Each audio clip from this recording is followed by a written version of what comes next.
Well, hi there. Welcome to Markets Tomorrow right here on ET9 in Mumbai News Center. I'm Tanveer Gill with Nikunj Jamni. And what a way to start off the week, Nikunj. 9,000 is here. All-time record highs are here.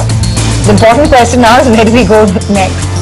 Well, on Saturday we knew that an all-time high on the market was coming, and if you look at how markets typically have reacted to big electoral surprises, there is a pattern there. Whether it was May 2014 or December 2013 or UPA second round. US elections, exactly. That anti-incumbency wave just drives the market crazy. Exactly. So whenever markets are not positioned for an event, if the event is good, there's a pop-up. If the event outcome is bad, like Brexit, it's an immediate crash. But what happens after that, I think, is more important. So today, I think it was all about euphoria. It was about technicals and a bit of a euphoria as markets got the positioning wrong. But now it's time to do a reality check. Based on the election outcome, will earnings change for next 2 quarters? No. Can we write off all the global concerns, the fact that US markets are overbought? The answer to that is of course no. And historically, if I look at some of the election verdicts and what's happened after that in a 1-month period, on a 3-month period, ultimately markets they map earnings, and that's where I think the negative construct of today's market action is that we are unlikely to see a meaningful earnings recovery. Yes, we may see continuity. Yes, things will be more predictable. You can talk about more, stable news, more policy pronouncement coming from the center.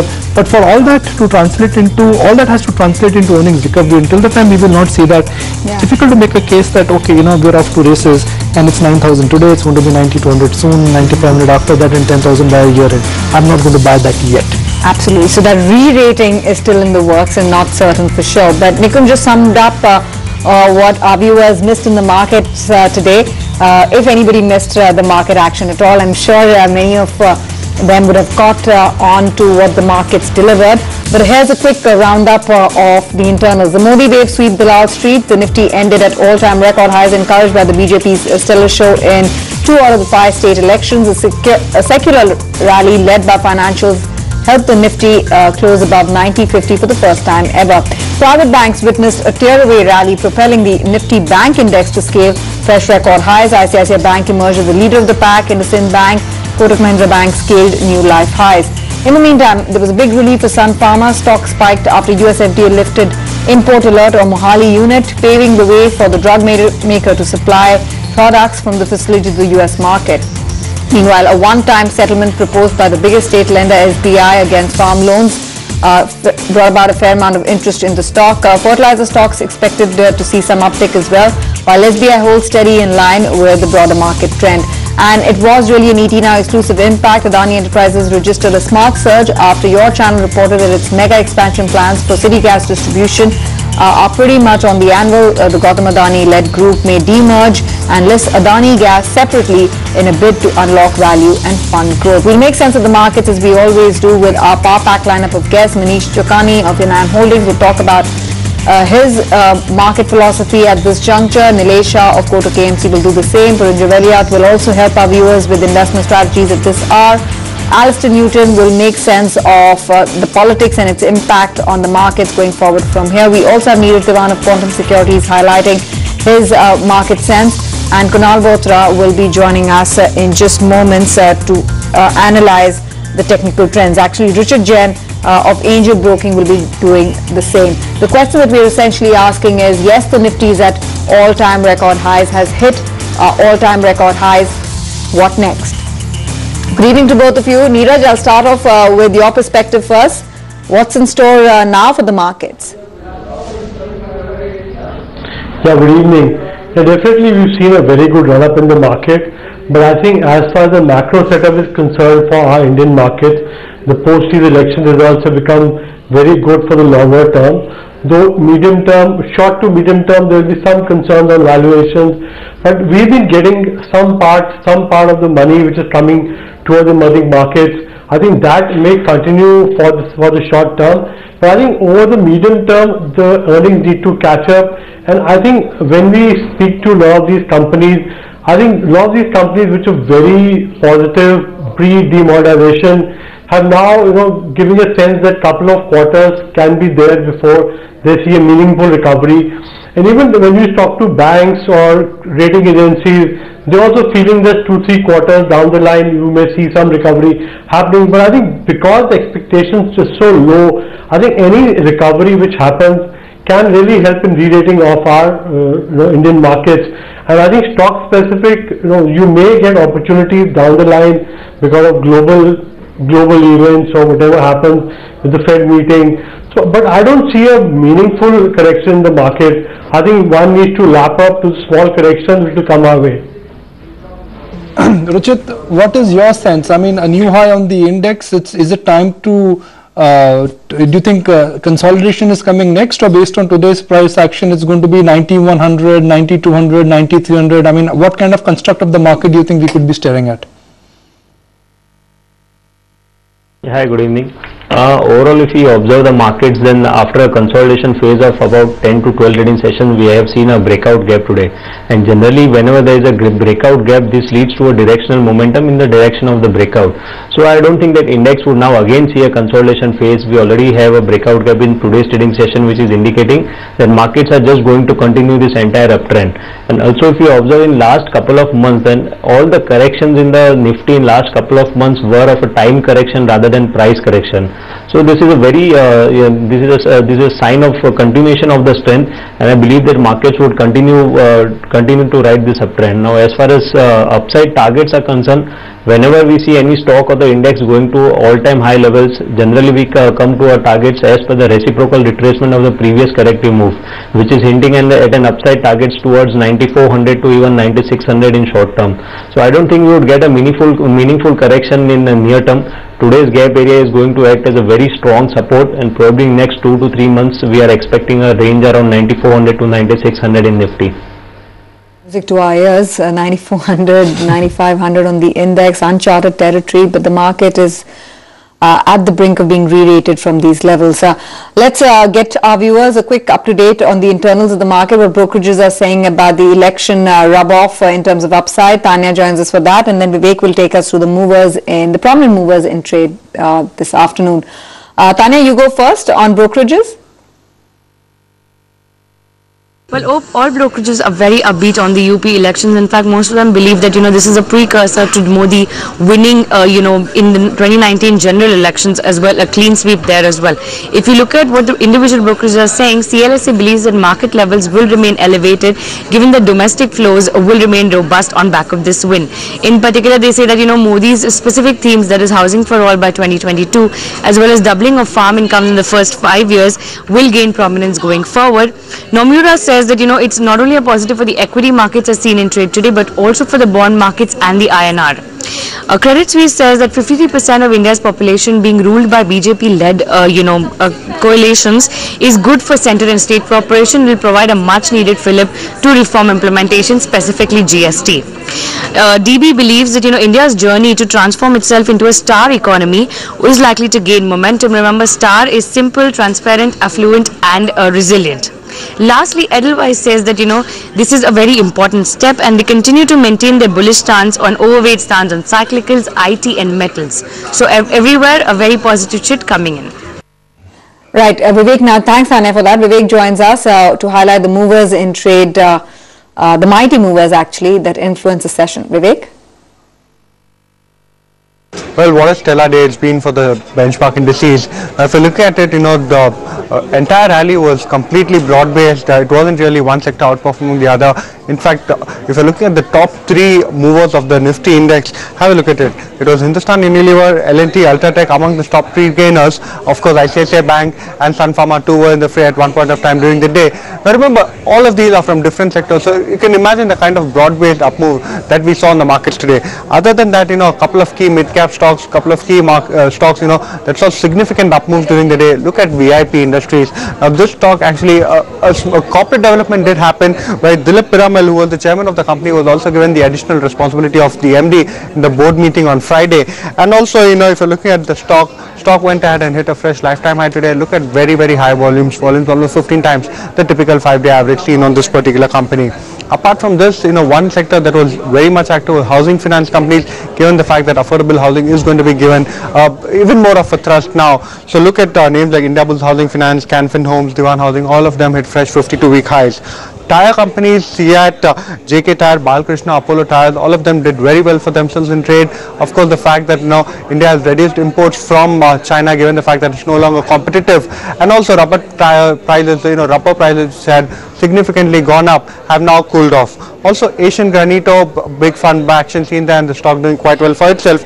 And Bajaj Electricals, definitely, this stock are trading at a fresh 52-week high and consistently moving for the last 8 sessions.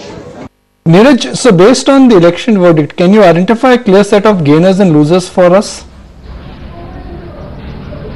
I think now we have to go with the economy-based sectors, whether it's banking, financial services, infrastructure, capital growth, automobile. I think these are the sectors which I feel in the next 1.5 years can give you outperformance returns as compared to whether it's FMCG or a pharma or IT. So we have to go with pure economy kind of stock.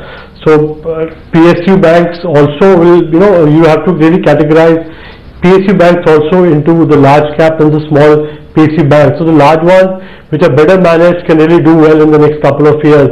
And similarly in NBFCs, we've seen a good run up in the NBFCs, but I think still there is potential. There will be NBFCs which are purely into auto finance, which may do very well going ahead. Power financials can do very well going ahead. So these are the kind of sector space where we feel one should be positioned for the next 1 to 2 years. Right.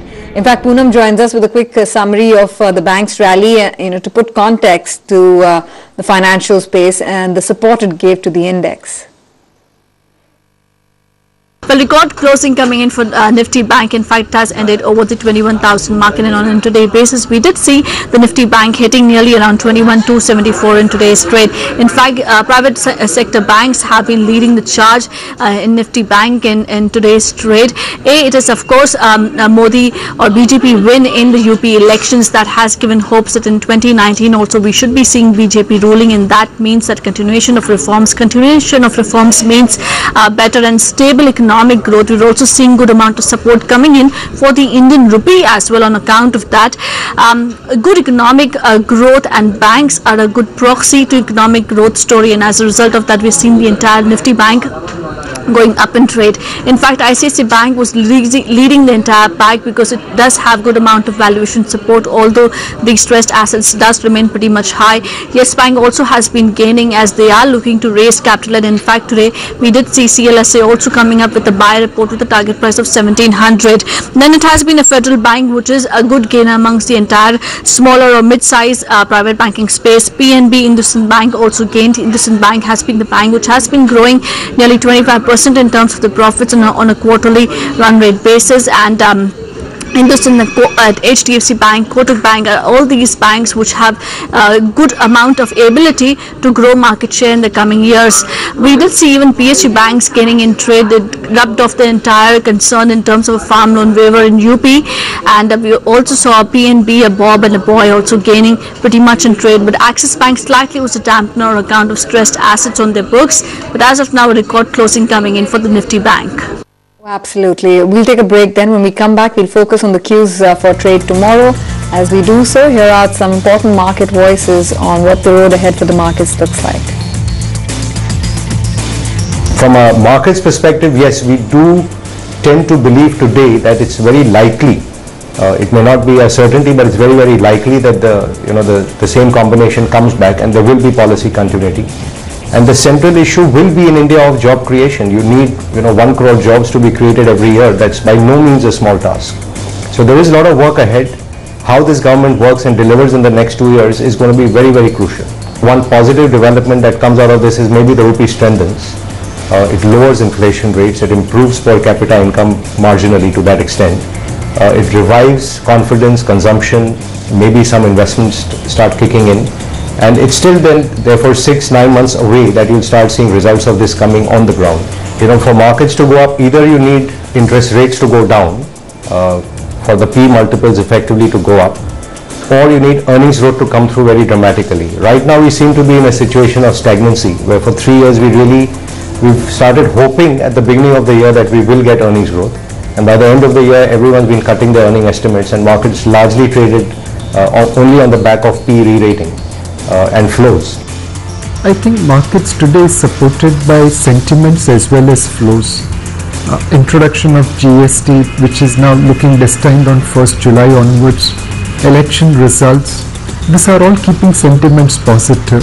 Flows and sentiments today are pushing markets ahead, but we want fundamentals to flow through, and that fundamentals today in terms of earnings growth is visible in small component of market, in sectors like automobile, auto component, cement, building materials, certain FMCG companies, domestic focused pharma companies, private banks, NBFCs, they are seeing earnings growth which is upwards of 20%. So there are a host of actions which are being taken at the government level to accelerate growth. And yes, this election results do provide that mandate to the current government to further accelerate the growth.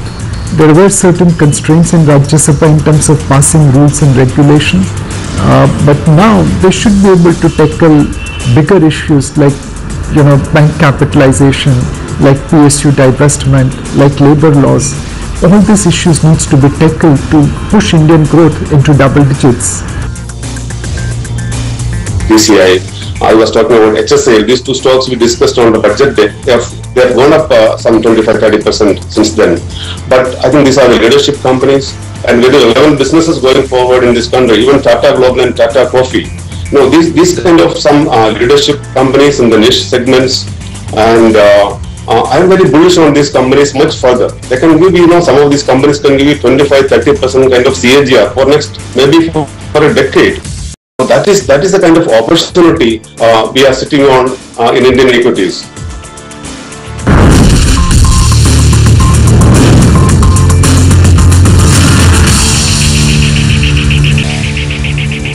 The market rally is also rubbing off on the currency space, with the rupee hitting a 11-month high. But what's interesting is the cue for the markets in tomorrow's session, with the impending Fed rate hike pretty much becoming a reality. I just want to walk our viewers through the dot plot for 2017, and it seems like, and this is of course the Fed Market Watch tool, which is indicating the probability of 3 hikes this year, which the Federal Reserve has also prepared the markets for. So with this hike coming in at 93%, the market is pretty much working with the assumption that a 25 basis points hike would take the Fed funds rate to 1%. And then of course in June probably they'll move next, which will take the rate to 1.25. And finally for the year they'll close out with another 25 basis points rate hike at 1.5%. So that's that pretty much in a way lays ground for what the Fed is planning to do this year, so that the rest of the world can adjust accordingly. It's like saying we all wait for what Fed is going to go, the Fed communication will come and go, we will talk about it academically and markets would move on. I mean, gone are those days where Fed was the epicenter of the world. I mean, Fed is important, I'm not undermining. I mean, it is after all the world's biggest monetary organization. But from a market standpoint, I guess markets are worried, or they're excited about other things. Locally, they're excited about the mandate. Globally, they're excited about Trump, and the bears are worried about China. Some are talking about crack in commodities. So the Fed issue for the moment, I think, is on a back burner. That's my limited point. Oh, yeah. But we still have Ruchit and Neeraj, so I'm going to just get some more themes and ideas from there. And Ruchit, give me a list of your top 3 buys with a one line on it. Why? The first pick I would recommend is to go long in BHEL. Probably the trend following indicators are indicating that the uptrend would still continue, and the 20 EMA, parabolic SAR, the recent consolidation low, all the trend following indicators are indicating the stock has formed a good base now around 155. So traders should go long, keeping a stop loss below 154, expecting target around 174. My second pick would be to go long in PTC India. If you observe the weekly charts, then after a breakout, the stock has recently corrected and is now again retesting the breakout levels. So which is a positive indication. The higher degree trend continues to remain positive. So traders can go long on PTC India too, keeping stop loss below 80.50, expecting target around 94. Okay, Ruchit, as well as Neeraj, I'm really sorry, but that's just about the time that we have on this special edition covering the markets hitting record highs and closing at record highs for the Nifty in particular. We appreciate your views as always and your time. From Nikunj and myself and the entire team that put this show together, thanks very much for watching. Let's see where the market takes off from here.